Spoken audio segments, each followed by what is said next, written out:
लगातार हो रही बारिश के चलते जनजीवन पूरी तरह से अस्त व्यस्त हो चुका है। 7 जिलों के करीब 2 लाख की आबादी इस लगातार हो रही बारिश से प्रभावित हुई है। कंटिन्यू ये बारिश जारी है। आलम यह है कि जनजीवन पूरी तरह से अस्त व्यस्त हो चुका है। ब्रह्मपुत्र समेत कई नदियां इस वक्त तूफान पर हैं। लोगों को परेशानी का सामना करना पड़ रहा है। बाढ़ की स्थिति बनी हुई है। 28 मई तक भारी बारिश का रेड अलर्ट जारी कर दिया गया है। बाढ़ प्रभावित इलाकों से लोगों को बाहर ना निकलने की भी ये जो है वो उनका सिलसिला जारी है। असम, मेघालय, तमाम ऐसी जगह है जहां पर लगातार बारिश हो रही है और कई आबादी इससे पूरी तरह से प्रभावित हो चुकी है। लगातार बारिश के चलते हालात बिगड़ते नजर आ रहे हैं। ब्रह्मपुत्र समेत कई नदियां इस वक्त तूफान पर है और आलम यह कि 28 मई तक भारी बारिश का अलर्ट ये जारी कर दिया गया है। 28 मई तक स्थिति ऐसी ही रहने वाली है और बाढ़ प्रभावित इलाकों से लोगों को निकालने का जो सिलसिला है वो जारी है। आलम यह है कि नदी नाले इस वक्त तूफान पर हैं। बाढ़ का कहर है, लोगों को परेशानी का सामना करना पड़ रहा है। लगातार ये बारिश हो रही है जो 28 मई तक जारी रहेगी और यह खतरा लगातार बढ़ता नजर आ रहा है। ब्रह्मपुत्र समेत कई नदियां इस वक्त तूफान पर हैं और 28 मई तक भारी बारिश का अलर्ट जारी किया गया है। यानी कि 28 मई तक लगातार बारिश होगी, जिस वजह से यह खतरा बना हुआ है। नदी नाले इस वक्त तूफान पर हैं। जनजीवन पूरी तरह से अस्त व्यस्त हो गया। लोगों को परेशानी का सामना करना पड़ रहा है। इस कोरोना संकट के बीच तमाम ऐसी नुकसान की खबरें सामने आ रही है जहां पर लोगों को सबसे ज्यादा परेशानी का सामना करना पड़ रहा है। हालांकि असम में हालात ये हैं कि लगातार हो रही बारिश के चलते लोग बेहाल हो चुके हैं। बहुत से राज्यों में भीषण गर्मी पड़ रही है, वहां पर लोगों को परेशानी का सामना करना पड़ रहा है। और ज्यादा जानकारी के साथ असम से संवाददाता संतोष यादव इस वक्त फोन लाइन पर है। संतोष, जिस तरह से 7 जिलों में करीब 2 लाख की आबादी इस कंटिन्यू बारिश से प्रभावित हुई है और आगे भी ये बताया जा रहा है कि 28 तारीख तक मौसम इसी तरीके से रहेगा, फिलहाल क्या कुछ जानकारी आपके पास?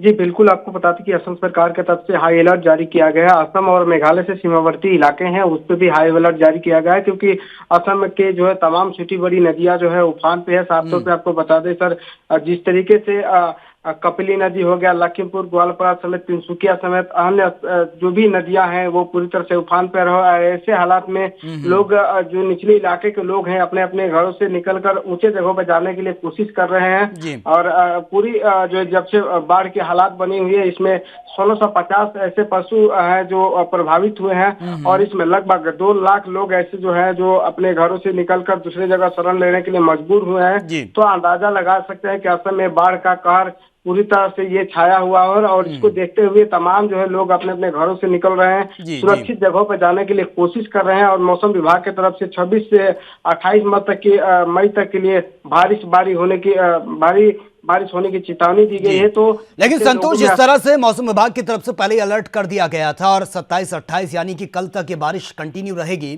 फिलहाल सरकार की तरफ से क्या कुछ अब एहतियात बढ़ते जा रहे हैं? क्या इससे पहले लोगों को अवेयर नहीं किया गया था, जो अब बाढ़ के कहर का सामना कर रहे हैं, उन लोगों को पहले शिफ्ट नहीं किया गया था? जी बिल्कुल, आपको बता दें कि इससे पहले मौसम विभाग की तरफ से ये अलर्ट जारी किया गया था, लेकिन इतनी मात्रा में बारिश हो गया और इस तरीके से बाढ़ के हालात बनेंगे ये अंदाजा नहीं लगाया गया था। और यही वजह है कि तमाम जगह पे पानी जो है हो गए हैं। छोटी बड़ी नदियां हैं, आसपास के इलाके हैं, तमाम जगहों को खाली करने के लिए प्रशासन की तरफ से भी कहा गया है। क्योंकि आपको बता दें कि एक उदाहरण स्वरूप आपको दे रहे हैं कि असम के पश्चिम कालवी आंगलों में एक कपली नदी है जहाँ घरेलू जो है पशु पक्षी समेत कई घर पानी में जलमग्न हो गए हैं। और ऐसे हालात में तमाम नेपाली बस्ती और दास बस्ती समेत इलाके के जितने भी घर हैं वहां के लोग अपने अपने घरों से निकल रहे हैं। हालांकि प्रशासन की तरफ से कहा गया है कि आप लोग सुरक्षित जगहों पे जाएं ताकि बाढ़ से बचा जा सके। लेकिन संतोष, जो वर्तमान में हालात बने हैं असम में, आलम यह है कि सड़कों पर पानी लबालब भरा हुआ है, लोगों के घर जलमग्न हो गए हैं, परेशानी का सामना करना पड़ रहा है। अभी तो मानसून ने एंटर भी नहीं किया, ये तो गर्मियों की बारिश है और अभी से ही जो तमाम तरीके के दावे सरकार की तरफ से किए जाते हैं उनकी पोल खुलती हुई नजर आ रही है। जी बिल्कुल, आपको बता दें कि सरकार की तरफ से लगातार ये दावे करे जा रहे थे कि आप बाढ़ आएगी, जिस तरीके के भी पानी आए उसे निपटने के लिए सरकार के पास पर्याप्त रूप से सुविधा मुहैया कराया जाएगा। लेकिन जिस तरीके से अब लग रहा है कि सरकार इसमें कहीं ना कहीं फेलियर करती जा रही है।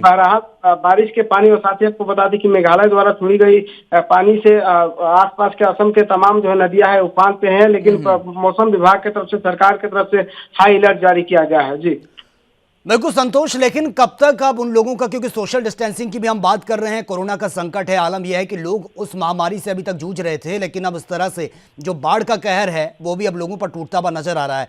अब कहाँ इन लोगों को शिफ्ट किया गया है, कितने लोग ऐसे हैं जो अब तक प्रभावित हुए हैं, और आगे किस तरीके से सरकार की अब जो प्रोसेस है इन लोगों को सुरक्षित स्थानों पर पहुंचाना या फिर खाने पीने का इंतजाम करना, किस तरीके से ये सब कुछ हो रहा है?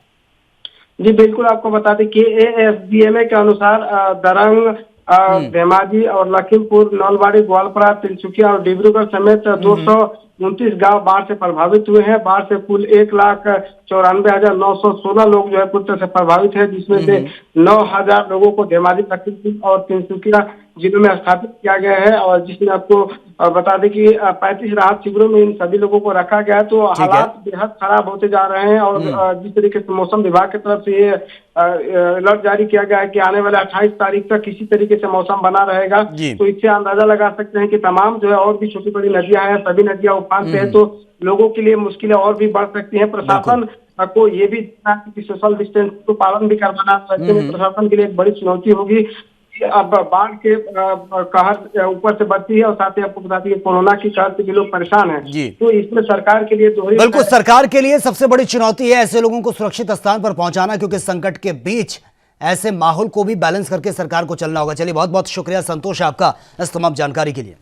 अगर आप भी अपनी प्रतिभा दिखाना चाहते हैं और खबरों को हम तक पहुंचाना चाहते हैं, तो तमाम खबरों को करें अपने मोबाइल पर रिकॉर्ड और 7888497079 पर करें व्हाट्सएप। साथ ही दुनिया की तमाम खबरों से जुड़े रहने के लिए हमारे चैनल को करें लाइक।